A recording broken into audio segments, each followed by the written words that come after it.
à Dieu, peuple de Dieu, topesi bino mbote mbote mbote, tokutani lisusu na émission na biso, o tobengi yango la parole d'encouragement. Ya solo molinga mikati na Yesu, ngonga na biso ebelemi, benga yaya, benga mama, yebisa ye, mama Hortense, aza déjà connecté. Aza déjà connecté, aza déjà wana, alobi tokota ebele toyeba kosolola oyo ezali masolo na biso ya bonzambe yango yambo tobanda bien aimé kati na Yesu, tika tobondela, tika tokumisa nzambe, tika tokumisa Yesu Masia oyo apesa biso souffle de vie, oyo akufela biso na ekulusu kuna, oyo amonaki pasi amema bapasi na biso, amema ba problème na biso, oyo amemaki mikakatano nyonso to biso tozalaki nango, masumu biso tozalaki nango, amikomisi moto na masumu po biso tokoma lelo bato oyo ya kimia tozwa bolimbisa masumu yango. Bien aimé, tozala reconnaissant na nzambe wana oyo akela ngai na yo, tozala reconnaissant na nzambe apesi biso souffle de vie kino na moment oyo ya solo. Tika toyebisa biso ete ba oyo bakufi toleki bango na eloko moko te, kasi soki tokutami na ngolu ntango oyo eza se mawa na ye likolo na biso. Mingi mpe baza na moma oyo na mbeto na bopitali. Bien aimé kati na Yesu, tokumisa nzambe, topesa ye merci, mpe totika ta na biso exhortation na maboko na nzambe, tobondeli na kombo na Yesu. Éternel Dieu tout-puissant, Père de gloire, topamboli yo, topesi yo merci.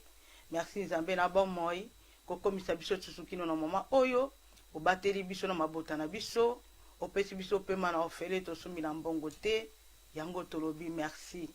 Merci Yahweh na ozali kosala pe continue kosala Yahweh na bikamwa toyebi kotika mama oyo na maboko na yo, mama oyo nzambe oyo ezali exhortation na biso, mama oyo tobengi yango émission ya parole d'encouragement oyo biso toyebaka kolendisamaka elongo na bandeko na biso. Yawe tika ta oyo ezala motuya bakila na Yesu ezwa contrôle na tango oyo molimo mosantu tosengi nzambe ozwa contrôle nesika obomaki momoto na ngai papa nyonso koloba nga ezala ainsi dit l'Éternel. Nakei kotelemela oyo nyonso ezali ya yo te, oyo ya monguna oyo ayaka kotya badoute, oyo ayaka kotya bavoyage de pensée na kati na mitema na biso na baservo na biso. Papa tobebisi mosala na monisa atala ezala mosika na kombo na Yesu Masia. Mon Dieu mon roi, utiliser ngaka lokola simple instrument ya pamba, kasi oyo ekobima monoko na nga ezala ainsi dit l'Éternel. Pambola bandeko nyonso tu Yahweh oyo bapesi ta na bango mpona koyoka liloba oyo ezwa place na mitema na biso na kombo na Yesu Masia nde tobondeli bongo. Amen. Amen, amen, amen. Gloire à Jésus, gloire à Jésus. Bien-aimé kati na Yesu tolingi bino na bolingo na nzambe. Zamba za malamu. Ya solo lelo lisusu toyebi su na kopartage oyo ezali ya motuya oyo molimo mosantu atie kati na biso mpona koyeba kokende kobimisa yango mpona toyeba su kolendisama elongo na biso. Lelo tokende kofungola mokana na nzambe, tokende kuna na Exode. Alléluia, alléluia. Tokende na mokana na Exode 4 tobandango nanu na D, tobandika na Exode 4. Sope tori tokende kobandango na 1 à 2 tokita yango tina 7 mpona tomeka kocomprendre mwa moke me histoire eza mwa molai, kasi tozala kondima ete molimo mosantu akosunga biso toyebana kocomprendre oyo ye abombeli biso. Teme na biso ya motuya tointitule yango nini bien aimé tunanga? Qu'as-tu dans ta main? Eloko nini oyo yo oza nango na maboko na yo? Eloko nini oyo nga naza nango na maboko na nga? Eloko nini oyo ndeko na biso aza nango na maboko na ye? Qu'est-ce que nous avons dans notre main? Na maboko na biso nini toza nango? Bien aimé kati na Yesu, tika toyebisa yo ete Nzambe aza capable ya kofe utiliser même biloko différent biloko kaka po biso tozwa ba miracle. Nzambe aza capable, kasi problème eza kaka ke biso tozala na esprit ya discernement toyeba kososola eloko nini toza na yango toyeba kosolo eloko nini nzambe alingi biso tosala mpo biso tomona bikamwisi na ye. Yango lelo toke kofungola biblia na biso ntango nyonso tolendisamaka tozala na biblia. Biblia ezali kosala biso tokola. Mondimi esengeli chaque jour ayebana kotangaka ata verset biblique moko oyebana kokolisa oyo ezali connaissance na ye. Bible ezali koloba biso na Osée 4:6. Mon peuple périt par manque de connaissance. Bien aimé Seigneur, je te bala ko acquérir connaissance. To ko acquérir connaissance na Nzambe ndenge nini? Kaka tangu tozali kotanga oyo ezali maloba na Nzambe. Tangu tozali kofungula oyo ezali Biblia oyo. Tozali kotanga tozali ko méditer yango pe lokola mokanda na Josué kuna 1:8 elobi na biso to méditer yango jour et nuit. De tangu wana to ko acquérir connaissance. Pe tangu to ko connaissance oyo. Na tangu to kutani na bandeko na biso pe misusu o to koki komembela bango liloba to koya kaka na makozonga kaka na makomi. Il est écrit lolenge Yesu masei mo pe devant tentation zonga kina il est écrit devant tentation moni satana yango ngana yo tozanga ka biblia te. Bien aimé esenge ngana to ba kotanga ka biblia o tango nyonso na bomo na biso to fungoy mokana na Nzambe na Exode 4. Pour la meilleure compréhension, to bananga tana 1, comme ça to suka tana 7. To tangi na kombo na Yesu Masia. Moïse répondit et dit, voici, ils ne me croiront point, et ils ne m'écouteront point ma voix, mais ils diront, l'Éternel n'était point à Paris. De kuna epai wapi to tanga epai wapi to tirer thème na biso. L'Éternel lui dit, qu'as-tu dans ta main? Il répondit, une verge. L'Éternel dit, jette-la par terre. Et il la jeta par terre, et elle devint un serpent. Moïse fouillait devant lui. 4. L'Éternel dit à Moïse, étends ta main et saisis-le par la queue. Il étendit la main et le saisit, et le serpent redevint une verge dans sa main. 5. C'est là, dit l'Éternel, ce que tu feras afin qu'ils croient que l'Éternel, le Dieu de leur père, t'est apparu, le Dieu d'Abraham, le Dieu d'Isaac et le Dieu de Jacob. 6. L'Éternel lui dit encore, mets ta main dans ton sein. Il mit sa main dans son sein, puis il la retira. Et voici sa main était couverte de lèpre, blanche comme la neige. 7. L'Éternel dit, remets ta main dans ton sein. Il remit sa main dans son sein, puis il retira de son sein, et voici, elle était redevenue comme sa chair. Alléluia. Bien aimé Katina Yesu, tu as intitulé thème na biso, qu'as-tu dans ta main? Eloko nini ozana yango ndenge tomoni to tirer yango kuna na Exode 4:2 et pas yopi nzamba za koloba na Moïse qu'as-tu dans ta main? Bena me katina Yesu ce qui tolobi to mekampe kozonga na histoire oyo ezali histoire ya Moïse azalaki na ye na kati na désert aza kobokola ba troupeau aza kobokola ba meme ba na kati na désert ba troupeau ya beau père na ye bien aimé soki tobi tala ngona na Exode 3 ba troupeau ya Jéthro oyo azalaki beau père na ye abandaki na ye kobokola ba troupeau na ye avant dine na kati na désert na nzete na biso nyonso toyebi mutu oyo azobokola ba troupeau babengaka bango ba pasteur mingi bazalaka na banzete na maboko babengaka bango ba berger bazalaka na nzete moko na maboko mpona bayeba kozongisa peut-être soki azali kotambola bameme na ye mpo esengeli balanda ye na nsima ye liboso bameme nde bazali kolanda ye mais soki na mwa meme moko obe te bameme liboso be ye kokozala mpe na katikati mais soki mwa meme moko asali lokola abunga ya koutilize nzete oyo esimbaki mpona kobeta mwa meme na ye na ndenge ya malembe mpo meme na ye ayeba na kozonga na ligne mpo meme na ye ayeba na kolanda ye yango babengi yango mpe baton. Moïse azalaki na baton na ye na kati ya zamba oyo bandeki kopermettre ye asurveiller ba meme na ye ya Jéthro. kovanda avandaki na bien-aimé nini elekaki lokola azalaki na kati na désert na kati buisson moko mpe ezalaki pembeni wana mbala moko bien-aimé mongongo na nzambe ebimi na flamme ebeleli ye Moïse bien-aimé kati na Yesu na kati na désert biso moko toyebi eloko moko ezalaka te. Moïse atali amoni moto ezali kopela na buisson na ngomba mpe tokomona histoire mpe tokomona Moïse koso tobi totala na Exode 3 tokoyeba yango ndenge nini elekaki kuna mpe Moïse alingaki abanga kasi Yesu Nzambe ayebisi alobi ete nayoki souffrance ya peuple na ngai bakri ya peuple na ngai na kati na bowumbu kuna na Egypte emati vers ngai emati nayoki pasi na motema. Moïse naponi yo okende kosunga bana na ngai oyo bakangami kuna na kati na bowumbu ya Pharaon oyo bazali konyokwama yo nde naponi mpo yokende kobikisa bana na ngai kuna na kati na Egypte. Wana ezali oyo Nzambe apesi ba recommandation epai na Moïse. Kasi bien-aimé Moïse tango ayokaki likambo wana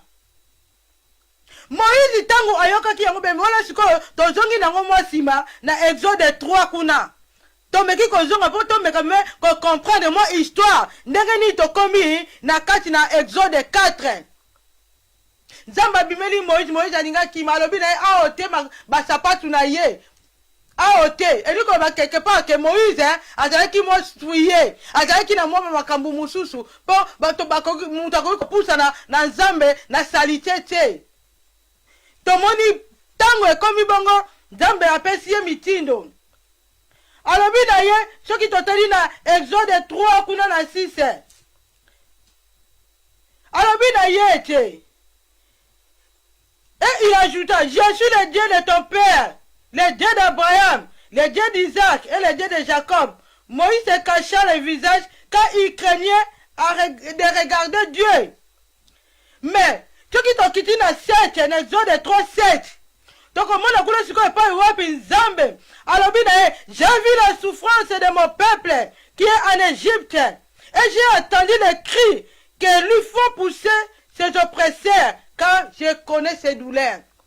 Pasi ya bana Israël et matiti epai na Nzambe esali Nzambe pasi Nzambe na biso alingaka komona biso to souffrir te Nzambe na biso alingaka koyoka te ke biso tozali quelque part na kati tokangami na basituation moko songolo toza kosan sortir te Nzambe na biso asepelaka te komona biso mamaladi eumela na kati na banzoto na biso pasi oyo bana Israël bandaki komona et Mathieu bakri na bango ya kobondela ba prière ba bandaki kosala et Mathieu pa na Nzambe et sali Nzambe motema pasi Nzambe alobi nakoki kotika bana na ngai ba souffrir boyete Nzambe aye kopesa kokutana na Moïse abandi kopesa ba instruction mais tanga abandi kopesa ba instruction Moïse abangi alobi Nzambe ina kokoka te Bescription o pesinga na kokoka te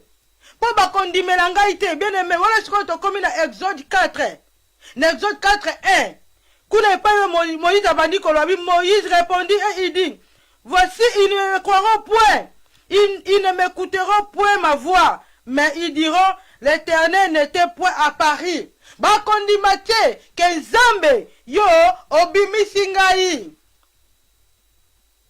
bien-aimé kati na Yesu tokomi sikoyo na 2 na Exode 4 Nzambe alobi na ye atuni Moïse alobi Moïse eloko nini oza nango na maboko Moïse a répondu une verge pe tokomona Nzambe alobi na ye beta verge na yo na mabele kobeta kaka Moïse abeti verge na mabele bien-aimé verge comme serpent.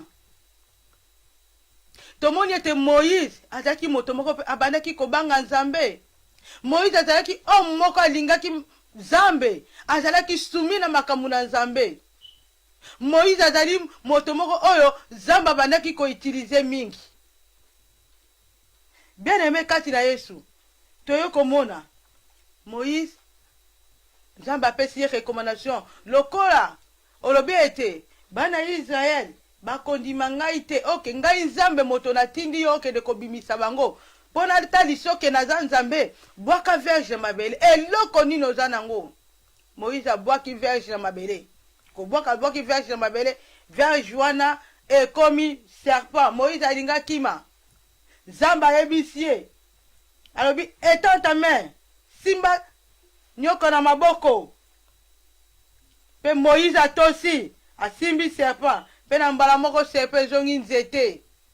Bien aimé totala obéissance. Oh Moïse azaki na envers Dieu. Asuki na ye wana te bien aimé. Tokomona susu na kuna na 5.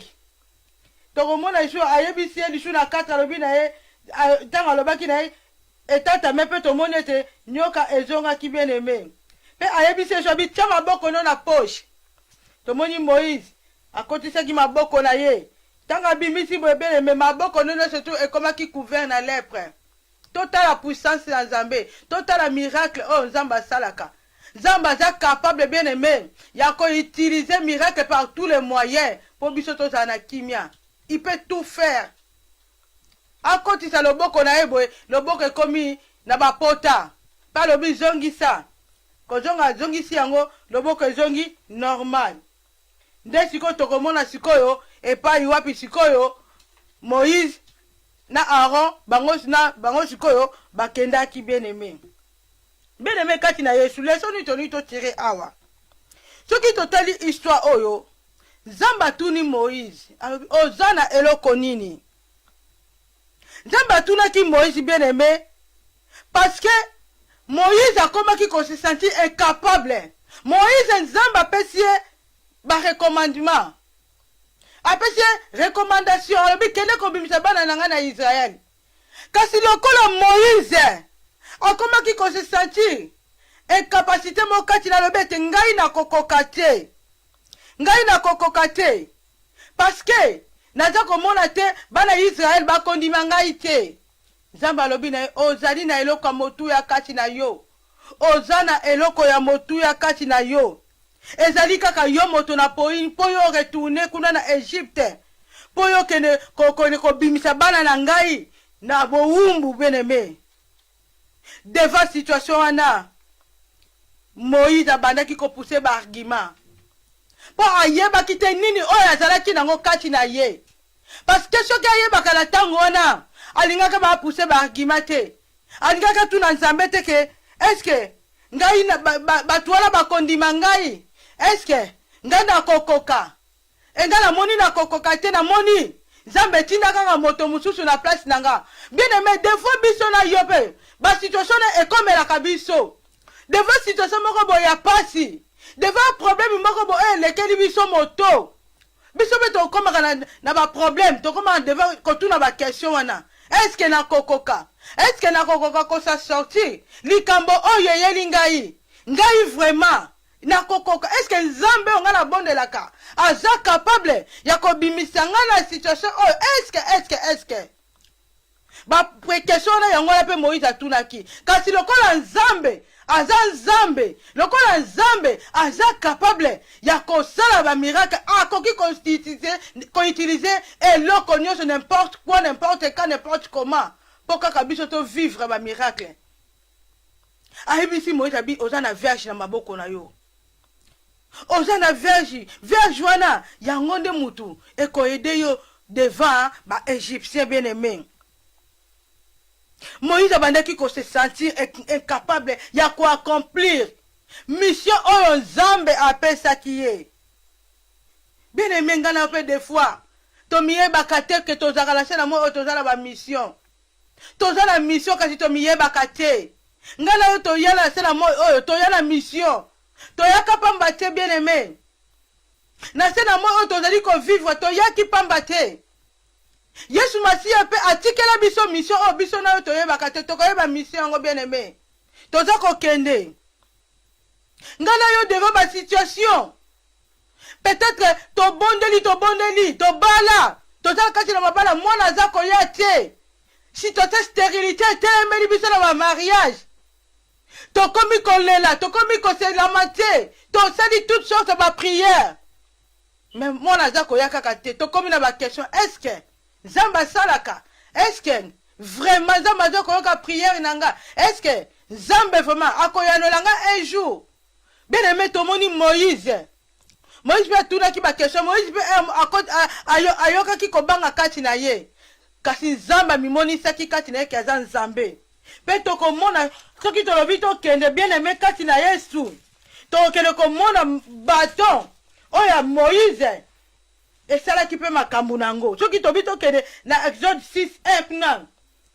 To komona kula l'Éternel dit à Moïse, tu verras maintenant ce que je ferai à Pharaon. Il m'est puissante. Tu verras maintenant. L'Éternel dit à Moïse, tu verras maintenant ce que je ferai à Pharaon. Il m'est puissante, les forcera à les laisser aller.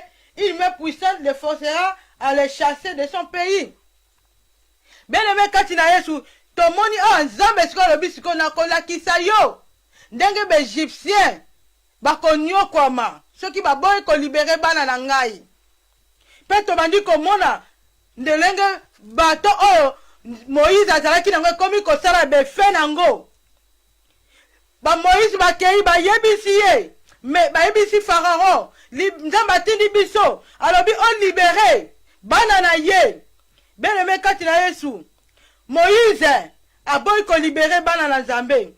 Pe to komona kuna na to komi na Exode 7:15.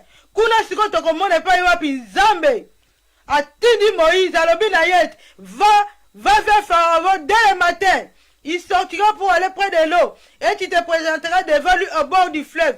Tu prendras à ta main la verge qui a été changée en serpent. Et tu lui diras à Pharaon, l'Éternel, le Dieu des Hébreux, m'a envoyé auprès de toi pour te dire, laissez aller mon peuple, afin qu'il me serve dans le désert. Bien aimé, moni, verge oyo Moïse, azalaki nango na désert, comme il kosala ba fait nango devant Pharaon. Verge oyo Moïse asimbaki. Nzamba bandi kopesa ye ba recommandation. Nzamba bandi koloba na ye. Ben aimé, kasi na soki totali histoire, tokomona ndenge verge wana esalaki. Kina na suka nango bana Israël babimaki na bowumbu. Ben aimé kati na Yesu. Na bomoi na biso. Toyeba ete Nzamba asala biso na mokili oyo. Asala biso tozala likabo mutu na mutu. Nzamba tia moto na moto capacité oyo ekoki ko permettre ye pour y avancer na œuvre ya Nzambe. Nzamba tia moto na moto mayele to sagesse pour te ye ayeba ndenge nini akoki kotambwisa bomoi na ye na se na moi oyo.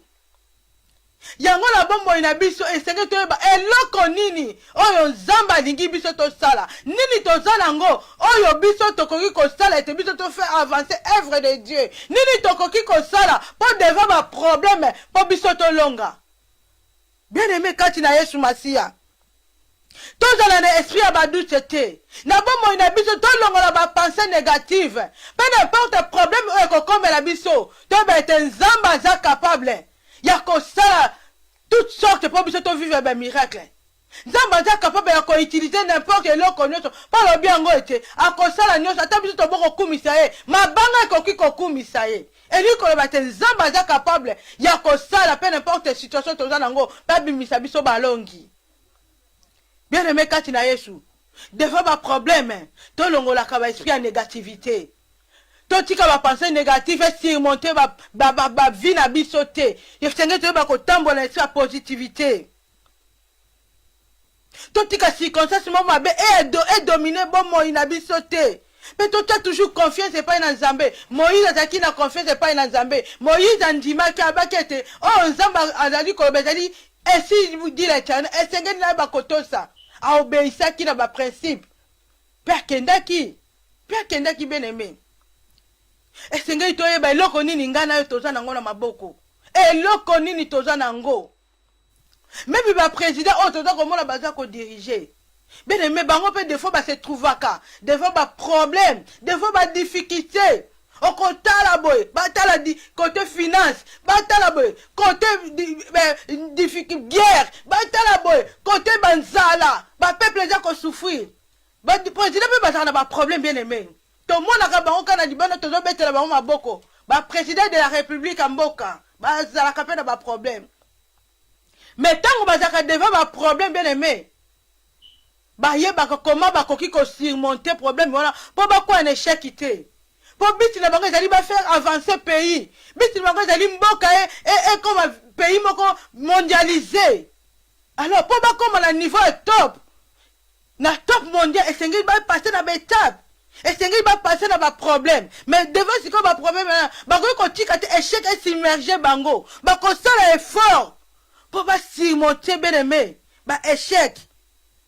Question ngana yo, zamba za kotuna biso bien aimé. Question oyo sengeli interpeller ngana yo. Et loko nini toza na ngona maboko. Et loko nini nzambe atia kati na bomo na biso bien aimé. Ngana sengeli to ba kosenga nzambe. Atalisa biso don nini o atia kati na biso. To senga esprit de discernement na bomo na biso. Ce qui te sengi, des fois, biso toye bakate. Moutolo moutazana dona bien aimé. Bateau oyo ya Moïse. Bateau oyo ya Zambé. Et ça qui représente autorité. Autorité divine bien aimé. To zabana na Zambé. Zamba tient déjà autorité quand il a biso. Après ça biso pouvoir ya quoi avancer. Après ça biso pouvoir. Ya côté mais la puissance nyo surtout. Oh ko combattre bon mo ina biso. To zala autorité. Les bâtons de Moïse. Les bâtons de Moïse, bien aimé. Bâton et meli banyoka. Bâton de Moïse, bien aimé. Oyo, et frappé, et bimisi magorodo. Bâton de Moïse, bien aimé. Bâton nini, oyo, zanangora maboko. Est-ce que ozana bâton de Moïse? Est-ce que ozana bâton autorité? Oh, ça n'a pas autorité. Bien aimé Katina Yesu. Ngana yo. Il faut to eba yango. Maboko. Eza ko symboliser la possession. Maboko na biso ezali ko symboliser la possession. Et lui ko baketa que toza Katina Nzambe. Toza ko posséder autorité. Oh, Yesu Masia sa tike la biso. Ngana yo bien aimé senge na biso to bala ko avancer. Ngana yo senge na biso to za batu oyo to kozalaka toujours na simate. Soki année 2018 to zaki na makambo moko to kokaki nango ko résoudre nango te. Année 2019 nzamba lebi na biso to za na bâton. Bâton ya Moïse eza na maboko na biso. To beta bâton ya Moïse. To beta yango autorité. Bien aimé Katina Yesu to bonde na bolingo la Nzambe. Ngana yo tozana likabo. Tomi minimizaka te. Tomi minimize te. Moïse azalaki na autorité ya Nzambe. Mais tango bandaki ko se sentir incapacité. Ya ko accomplir mission Nzambe apesaki ye. Parce que ayebaki te. Ayebaki te bien aimé la tango wana. Azalaki na esprit discernement te. Parce que ayebaki autorité o azalaki nango. Alingaka tout na Nzambe ba question. Talingaki pe abanga te. Bien aimé, combien de fois ngana toza ko banga? Combien de fois? Maman l'a dit boko mukie. E koyela biso. Tokomi ko banga. Tokomi ko banga bandoki. Zamba alobi na ngana yo lelo. Alobi deva bandoki to banga te. Toza déjà na autorité oyo apesa biso. Amen. Toza na autorité bien aimé. Autorité ngo yango ezali bateau ya autorité. Oh Moïse azalaki na yango. Nzambe pe apesa biso yango. To se sentir incapacité moko te devant ba problème. Nzambe azali malamu bien aimé. Alakisi biso. Eloko ya motuya. La puissance de l'autorité. Devant ba problème. Nini ngana to salaka. Devant ma problème, nini ngana yo to raisonnaka. Tango Moïse a comprendre qu'azalaka l'autorité, l'air accueilli. bien aimé, nzambe asalaki akokamwa. Nzambe asalaki akokamwa. Oh, kati na Yesu. Ngana yo, tokangama na nzambe. Toyebake, deva sata tobanga banga na biso te. Biso to sapuye kaka epai na ye. Biso to talela kaka nzambe oyo. Nzambe azali kosala appel na moto nyonso. Alobi soki toye epai na ye. Soki toye epai na ye. Akosala akokamwa. Aza capable. Situation ebandaki kolelisa biso. Abongola yango ekoma esengo. Aza capable bien aimé. Aza capable à transformer l'échec et comme la victoire. Aza capable. L'autorité. Autorité. Tout ça, tout ça, l'autorité. Devant ma situation difficile. Bien aimé, les lakaté. Devant ma situation difficile. Total et l'ensemble. Toboka mis sur l'angoma Golgotha. Et par le bas qui tout est accompli. Tout ça, l'autorité bien aimée. Après ça, biso pouvoir. Après ça, biso pouvoir. Donc, kotanga na Luc 10. Luc 10 et 19. Alléluia. Alléluia. Alléluia. Luc 10 et 19. Totangi Luc 10 19 na kombo na Yesu. Voici. Je vous ai donné le pouvoir de marcher sur les serpents et les scorpions et sur toute la puissance de l'ennemi. Et rien ne pourra nous nuire. Après ça, nous avons déjà pouvoir bien aimé. Torobanga lisouni, après ça, nous avons autorité. Autorité à marcher. Nous avons pouvoir, nous sommes maléfiques. Ma maladie, on a dérangé bon na biso. Et c'est que les quoi, la combo na Yesu. Parce que tu as un bâton. Tu as un bâton Zambé. Tu as un bâton. Tu as un bâton bien aimé. Autorité dans ma boko. Tu as un ango. Tobanga bangaka te. Tobanga bangaka te bien aimé. Des fois biso toyebaka te. Nzambe atali kabo moko kati na bomoi na biso. Mais biso toza ko minimiser yango. Tolobi ete nzambe na biso asalaka te ndenge nini ngala koki koyebaka nzambe asalaka. Bien aimé toluka nzambe na nzela la prière. Tosenga nzambe kosala. Amen. Tosenga nzambe kosala pe akotalisa mutu na mutu. Donc, oya tchakati na ye. Tomoni Moïse. Moïse a simbi bâton. Bâton na ye, salaki makambo. So, totangi histoire, yango mobimba. Tokomona yango bien aimé. Amen. Kati na Bible ya toujours. Ezape lisusu, na mutu moko pe su nzamba itilizaki. Totanga, toke kofungula des rois. Alléluia. Alléluia, alléluia. Tofungoli des rois 4D. Totangi na kombo na Yesu. Kula toke komona bien aimé histoire ya Élisée. Élisée na la femme veuve. Alléluia. Élisée na la femme veuve. Amen. Totangi na kombo na Yesu na 2 Rois 4:2. Élisée lui dit: que puis-je faire pour toi? Dis-moi, qu'as-tu à la main? Elle répondit: ta servante n'a rien du tout à la maison qu'un vase d'huile. Amen. Ben aimé kati na Yesu.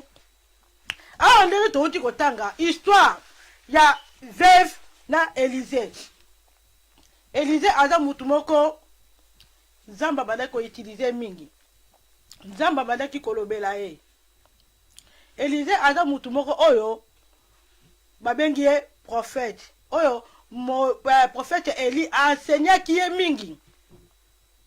Prophète Eli a enseigné qui est mingi maloba matea oyo a enseigné qui est mingi makamu na Nzambe. Petango ye amati Élisée atikali.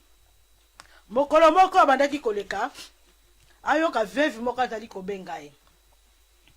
Mosali na Nzambe yaka koede ngai awa. Élisée atali amoni mwasi moko. Nini? Alobi ndenge naza awa tokomona histoire. Mobali nanga akufi atikaki banyonge bele. Lokola atikaki banyonge bele. Sikoyo bakolo banyongo bakomi koya komenase ngai. Po mobali nanga akufi ngande mutu natikali na bala na ngai mibale. Balobi ete soki ngala futi nyonga mobali na ngai te bakobotola ngai bana na nga bakene na bowumbu. esali prophète Élisée passe abi sikoyo nasala na yo nini, nasala na yo nini. Prophète Élisée ayoki passe bien aimé, ayoki passe ya mama veuve veuve oyo alobi mobali akufi nazala ngai suna eloko te ndako nanga kutu soko okoti okokuta eloko te nateki peut-être mpe mwasi oyo atekaki bambetu ateki batelevizio ateki bakiti ateki biloko nyonso ya ndako mpo kaka afuta nyongo ekoki kaka te. Bakomi komena se bazwa na bana na ye bakenda bango na bowumbu. Mwasi oyo asuki, mwasi oyo asuki Élisée alobi na ye oza na nini, ye ayebisi ye yango siko tomoni na atuni na 4 binasala na yo nini. Puis elle répondit, ta servante n'a rien du tout à la maison qu'un vase d'huile. Alobi nazala nga lelo côté nazala nga kaka na vase moko ya huile. Bien aimé kati na Yesu histoire oka ndenge moko kaka na Moïse. Moïse na kati na désert a se retrouvé na eloko moko te kaka na ba brebis oyo bane kobokola na bato na ye na maboko. Nzambe atunaki ozala nini, alobi ete naza kaka na baton. Ah lisusu prophète Élisée tuni ayebisi mwasi oyo lisusu abi ozala nini, ye alobi nazala nga kaka na vase na nga kaka ya huile na ndako. Pe tomoni alobi ok kene kozwa vase wana yabi nazala ngo kaka moko nde atindaki ye kende kopa bavoisin ozwa bavazi mosusu bokangama na ndako bino na bana bobanda bakozwa bavazi wana bobanda kotondisa yango. Bien aimé tomoni na suka na yango bavazi oyo akendaki kozwa mpe bavoisin etondaki na mafuta ntango bakangama baza koprie etondi na mafuta ntango baza koverse eza kotonda eza kosila te kino bavazi oyo nyonso oyo azwaki wana ekomaki plein. Nde na nsima na yango ule ye kosarete pe esengaki ete bayebisi ye babi te banyonso te komi ya kotonda Moïse abi kende teka yango futa banyongo. Bien aimé kati na Yesu totala mwasi oyo azalaki kaka na vase ya pamba, vase kaka ya huile na ntango ezalaki ya huile d'olive kaka azalaki kaka na yango. Nzambe aza capable bien aimé ya koutilize eloko nyonso tu kaka po biso tomona miracle na Nzambe. Soki kaka biso tondimi tomoni mwasi oyo azalaki na pasi, mwasi oyo asufaki Moïse so atili so biso kende kaka kozwa nini prophète Élisée soi atili kende kozwa bavase akokende mpe koboya abi mengani zana na banyongo me yoti ndenge suna ke kodefa lisusu bavase pa ya batu ndenge nini. Mais atiaki obéissance, atiaki confiance et pas ya mosali na Nzambe. Bien aimé kati na Yesu Bible lobi na l'obéissance mieux vaut que le sacrifice. Esengeli ngana yo toyeba na kobei maloba na Nzambe, esengeli ngana yo toyeba na koyoka mongongo na Nzambe, esengeli ngana yo toyeba kosala attention na maloba oyo basala Nzambe bazali kote ya biso butu mona kati na église. Mwasi oyo soki aobesaki te alingaka avivre miracle na ye te. Azalaki kaka na vase pamba ya huile mais vase wana eboteli ye miracle esali eke afuti na banyongo mpe banyongo wana esali ye suki esali ke ye akoma suki ovivre bien na bana na ye. Bien aimé kati na Yesu biso na yo mpe toza na biloko kati ya bomoi na biso. Nzambe atia kati na biso likabo mpo likabo wana ebima esengi ngana yo tokangama na Nzambe, esengi ngana yo toyeba kosatache na Nzambe. Aza capable ya kosala miracle na bomoi na biso. Ngana yo kati na bomoi na biso Nzambe atia likabo alobi ete tokende. Jésus-Christ atiki biso mission alobi tokende partout dans le monde ete tokende koteya tokende koprêcher oyo ezali liloba na Nzambe. Bien aimé, des fois, peut-être que na don prophétie, peut-être que na don miracle, et ça na ndeko moko azobe na kati l'hôpital. Et ça dit peut-être yondo mutoza na don ya guérison. Et c'est que yo ke ko bonde la pona ndeko o za l'hôpital, po yo bika, po ndeko abika. Mais le kola ngana yo. Tozali ko comprendre te, de on Nzamba tia kati na biso. ndeko akokufa na hôpital mpe moko na suka nzambe akotuna natiaka do ya guérison kati na yo natiaka autorité kati na yo ya kokende kobikisa ndeko moko osalelaki na likabo wana nini osalaki na likabo wana nini bien-aimé na butu na lelo nzambe azali kotuna nga na yo eloko nini toza nango na maboko nga na yo esengeli to prier nga na yo esengeli to bondela nzambe atia biso bakapasité ya kokende kosala kocontribue na œuvre na ye tokoki kocontribue na œuvre na nzambe différemment esengeli kaka osenga nzambe atalisa yo nzambe aguide yo na kote nini nzambe atia do kati na mpo yo kokende kosala mosala na nzambe nini toza nango na maboko bien-aimé likabo oyo toza nango le bâton de Moïse mwasi oyo azalaki kaka na huile na ye eboti miracle nga na yo mpe toza na don oyo nzambe atia kati na biso ekoki mpe koproduire bafruit ekoki kosala quelque part ndeko moko abika ekoki kosala quelque part mpo ndeko moko oyo azalaki na kati na ignorance ndeko moko oyo azalaki na vie ya ténèbre ntango tomemeli ye la parole de Dieu toza na mission na se na moi oyo bien-aimé toza na mission na se na moi oyo nga na yo esengeli toyeba toza na mission oyo nzambe atindela biso ya kokende partout dans le monde ya kokende partout dans le monde bien-aimé nzambe aza capable et pas na nzambe impossibilité ezalaka te tout est possible à celui qui croit bien-aimé tout ce qui est impossible aux hommes est possible à Dieu. Luc 18 et 27 oyo toza komona ke tokokoka te na se na moi epa nzambe akokoka yango eloko nini nzambe akoki kolembana nango maladi nini nzambe akoki kolembana nango eloko nini toza nango na maboko biso tokende epai na bato toza na badon toza nzoto makasi tosalela ye ntango toza nano na nzoto makasi bien-aimé ntango oza na nzoto makasi salela nzambe na balolenge nyonso tu kote na œuvre nzambe salela ye toza na bato na maboko bato de commandement yesu masiya atikela biso yango atikela biso autorité yango tozosalela yango nini na se na moi oyo tomoni mwasi oyo ya vase oyo azalaki kaka na vase moko bacréancier bakomi koya koreklame ye bien-aimé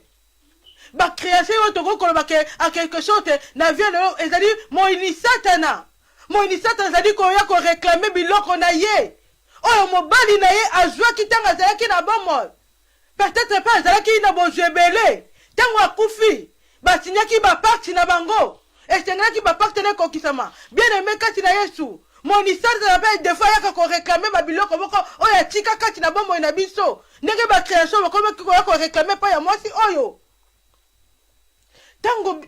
tango biso toza kotambola na masumu tango toza koluka bomengo moko tokende na ndako ya banganga nganga apesi biso basinga tokanga na loketo me tango toye epai na kati na yesu masiya olie biso totubela tobimisaka tosenga nzambe bolimbisika nzambe nakendaki epai ya marabu apesaka nga singa me biso tozwi basinga na tobomba na ndako me tozosalela nzambe ekoarrive na ntango moko boye nganga akomi koreklame babie na ye tokosala nini ndenge akomi koreklame bana na ye bakende na bowumbu ndenge akomaki koreklame des fois biso moko mpe bien-aimé toza kotika moni satana areklame bomoi na biso ntango toza kokota komela bamasanga ntango tozali kokende komela babiloko bamakasi na ntango toza komela biloko wana makasi tokoki komeka lelo tomeki nano ebandeli lelo toyoki yango gu lobi si tokoti toyoki yango gu lobi ekomi habitude suka lango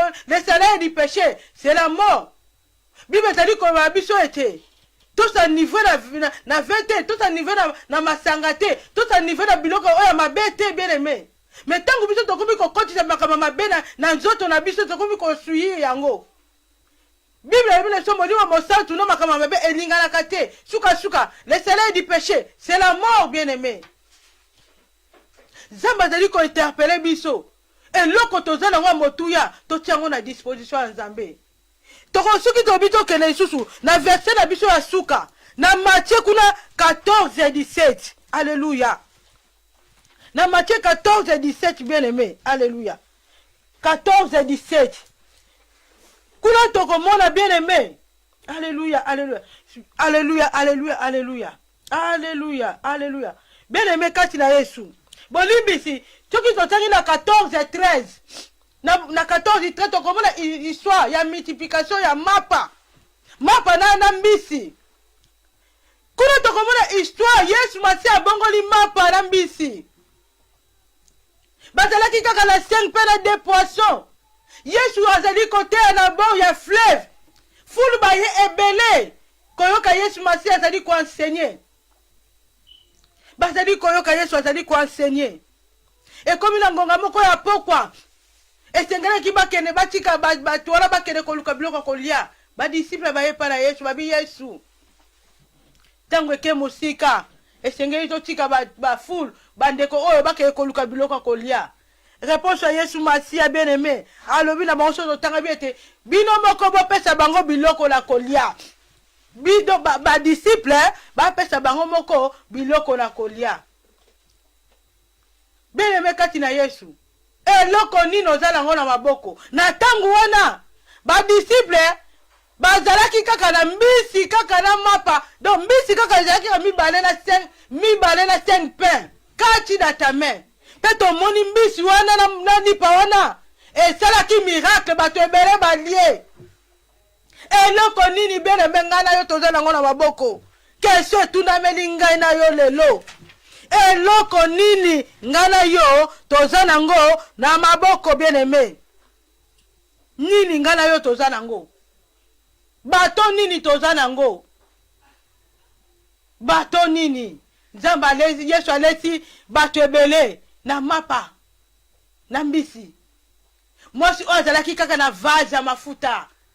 Nzambe aza capable ya kosala au-delà bomoi na biso soki kaka biso totie confiance epai na ye. Bien-aimé kati na Yesu toza na eloko motuya. Tomimonaka bato pamba te kati na se na moi oyo.